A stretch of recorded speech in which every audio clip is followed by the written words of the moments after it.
Chapter 1. Sierra! What are you staring at? Nothing, Manny.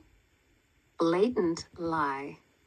Sierra glanced down from the scaffolding to where Manny the Domino King stood with his arms crossed over his chest. You sure? He said. Yeah. Sierra looked back at the mural. She hadn't been making it up. A single tear glistened at the corner of Papa Acevedo's painted eyes. The tear wasn't moving. Of course, it wasn't moving. It was paint. But still, it hadn't been there yesterday or the day before. And the portrait was fading. It seemed to disappear more and more every hour. This afternoon, when she arrived at the junk lot to work on her own mural, it took Sierra a few seconds to find the old man's face peering out from the brick. But fading murals and crying murals were totally different flavors of weird. She turned back to her own painting on a much newer concrete facade adjacent to the old brick building from which Papa Acevedo's face stared out. Hey, Manny, Sierra said. You sure the people who own this building won't be mad about my mural? We're sure they will be, Manny chuckled. That's why we asked you to do it. We hate the tower. We spit on the tower. Your paint is our nasty loogie hopped upon the stupidity that is the tower. He grinned up at Sierra and then turned back to an old typewriter he'd been tinkering with. Great, Sierra said. The tower had shown up just over a year ago, totally unannounced. A 5-story concrete monstrosity on a block otherwise full of brownstones. The developers built the outer structure quickly and then left it, abandoned and unfinished, its unpaned windows staring emptily out into the Brooklyn skies. The tower's northern wall sat right on the edge of the junk lot, where mountains of trashed cars waited like crumpled up scraps of paper. Manny and the other old guys who played dominoes in the lot had immediately declared war on it. Sierra dabbed dark green paint along the neck of the dragon she was working on. It reared all the way up to the 5th floor of the tower, and even though most of its body was just an outline, Sierra could tell it was gonna be fierce. She shaded rows of scales and spines and smiled at how the creature seemed to come to life a fraction more with each new detail. When Manny first asked her to paint something on the tower, she'd refused. She'd never painted a mural before, just filled notebook after notebook with wild creatures and winged, battle-ready versions of her friends and neighbors. And a whole wall? If she messed up, all of Brooklyn would see it. But Manny was persistent, said she could paint anything she wanted, said he'd set up a scaffolding.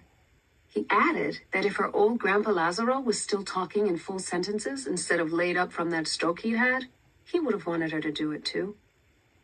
That last one sealed it. Sierra couldn't say no to even the idea of Grandpa Lazaro. And so here she was, on the second day of summer break, adding a few more scales along a pair of dragon wings and worrying about crying murals. Her phone buzzed with a text from her best friend, Benny.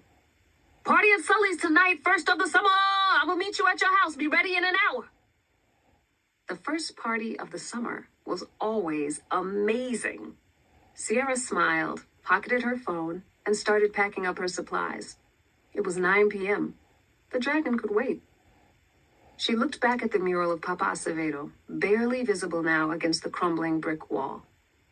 It wasn't just that there was a new tear on his face.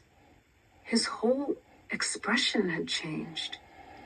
The painting, looked downright afraid. Papa Acevedo had been one of Grandpa Lazaro and Manny's domino buddies.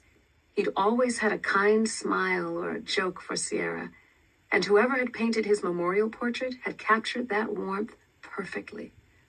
But now, his face seemed twisted with shock somehow. Eyebrows raised, the edges of his mouth turned down beneath that unruly mustache.